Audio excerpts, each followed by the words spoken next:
Customer नहीं आते हैं। कल हमने एक वीडियो डाली थी कि जब मेरे पास कस्टमर नहीं आते हैं तो मैं क्या करती हूँ।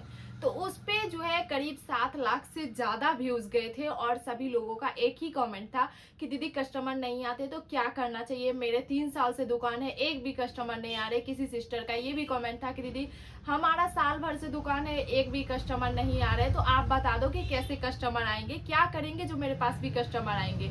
तो आज हम इसी टॉपिक पे बात करने वाले कि कस्टमर नहीं आए तो क्या करना चाहिए।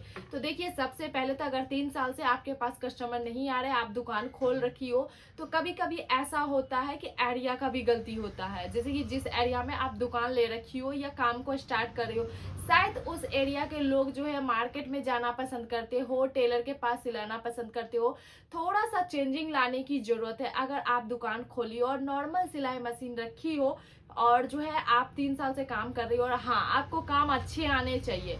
अगर आपको लगती है कि मेरे काम बहुत अच्छे हैं फिर भी हमारे पास कस्टमर नहीं आते हैं, तो देखिए आपको बदलाव की जरूरत है। उस जगह को थोड़ा सा रिक्रिएट कीजिए। जिस जगह पे आप मशीन रख करके काम कर रहे हो वहाँ पे थोड़ा पोस्टर, बैनर, ये सब चीज़ पे ध्यान दीजिए।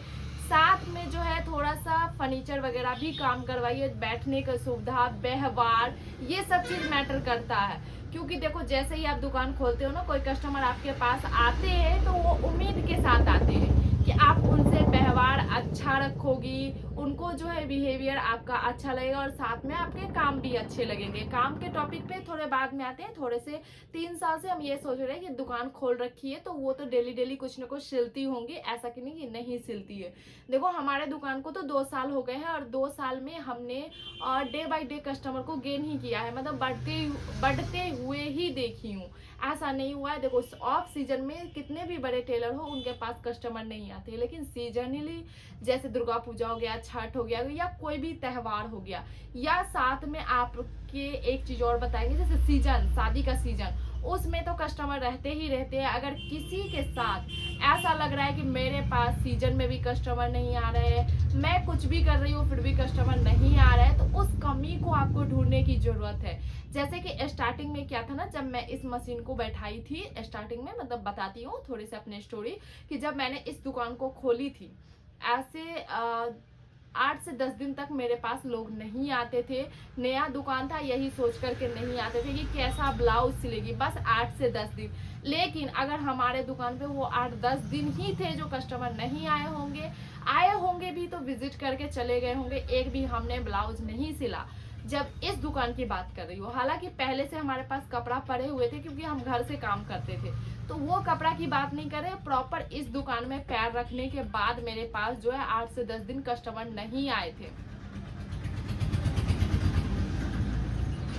कस्टमर नहीं आए थे 8 से 10 दिन। विजिट वगैरह करती थी कि हाँ आप कैसा सिलती हो, नहीं सिलती हो। उनका कहना था कि अच्छा ठीक है, नया है, देखते हैं सिला करके, कॉटन वाला पहले बनवाऊंगी, अच्छा बनेगा तो फिर बनवाऊंगी। ऐसे मेरे पास कस्टमर आते थे और मेरी कोशिश दिन रात, सच पूछो तो यही रहती थी कि अगर मेरे दुकान पे एक भी कस्टमर आ रही है तो मैं उनका ब्लाउज ऐसा सिल के दूं कि वो खुद तो आए और साथ में आस पड़ोस के लोगों को भी लेकर के आए। तो मेरे साथ ऐसा ही हुआ। वो एक ब्लाउज कस्टमर, फर्स्ट टाइम मुझे ब्लैक कलर का कॉटन ब्लाउज मिला था इस दुकान में पैर रखने के बाद।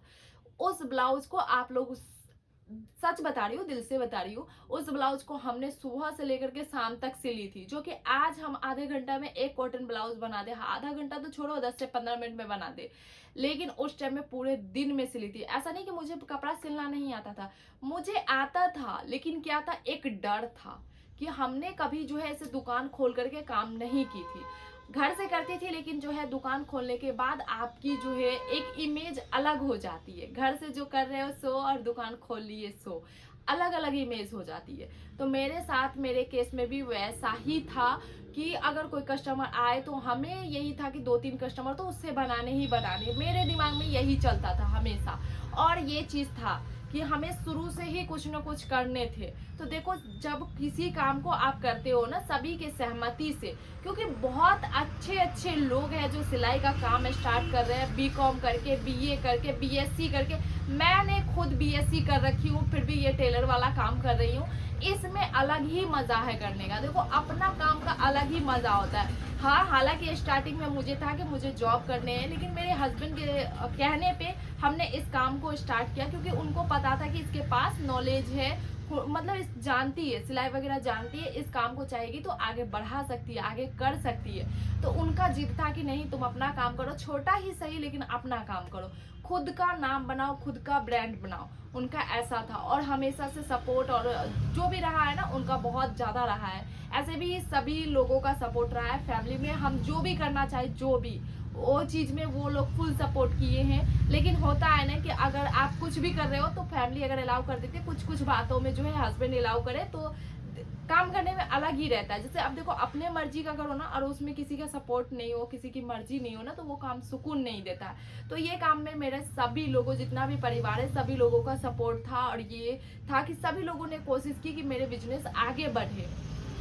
तो मेरे पास कस्टमर आया और हमने जो है धीरे धीरे धीरे धीरे धीरे धीरे करके वो सारे कस्टमर को जो है एक दिन में एक ब्लाउज, एक दिन में एक ब्लाउज ऐसे करके बनाने लगी। वही सब कस्टमर जो है, जहाँ पे मेरा जिस एरिया में दुकान है, आसपास के लोगों को, उन लोगों ने ही बताया कि वहाँ पे ब्लाउज सिलते।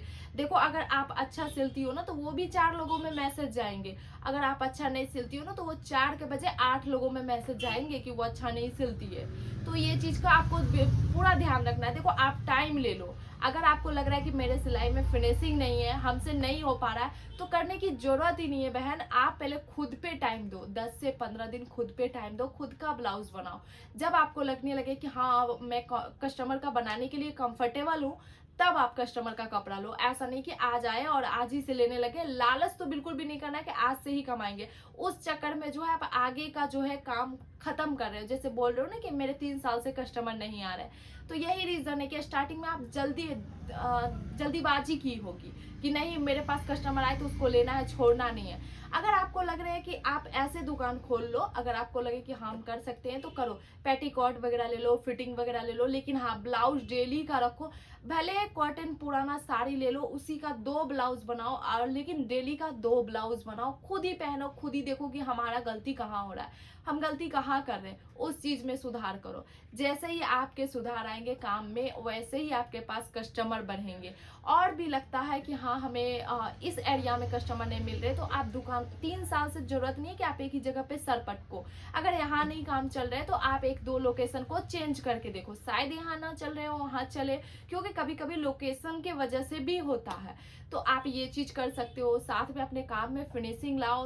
उसके साथ साथ सबसे ज्यादा जरूरी है कि आप अपने दुकान में जब आती हो तो पूरे एनर्जी और पूरे पॉजिटिविटी के साथ आओ, ताकि जो है जो भी कस्टमर आ रहे हैं उससे पूरे एकदम ऐसे मिलो कि जैसे वो उनको अपना बना लो, उनको फील कराओ कि आपका घर है। कस्टमर वाली व्यवहार गई बाहर में, जैसे ही कस्टमर वाली व्यवहार छोड़ दोगी ना, वो रेगुलर बन जाएगी, रेगुलर आपके पास आने जाने लगेगी। मेरा यही है, जितने भी कस्टमर आती है ना, सबसे मेरा यही रहता है कि मैं उनसे ऐसे मिलूं, ऐसे बात करूं कि उनको फील ना हो कि वो यहाँ पे दुकान पे आई है, उनको ऐसा फील हो कि वो घर में खड़ी है, घर में किसी मेंबर से बात कर रही है, पूरा कंफर्टेबल होकर के जो पूछना है, जो कहना है कह सके। तो आपको भी ऐसे बनना पड़ेगा। साथ में जो है आपको बैठने के लिए, पानी के लिए, ये सब चीज भी पूछना पड़ेगा। तो आप सभी लोगों को अगर और भी कुछ जानकारी चाहिए तो मुझे कमेंट करके जरूर बताना। अगर किसी टॉपिक पे जानकारी चाहिए तो जरूर बताना।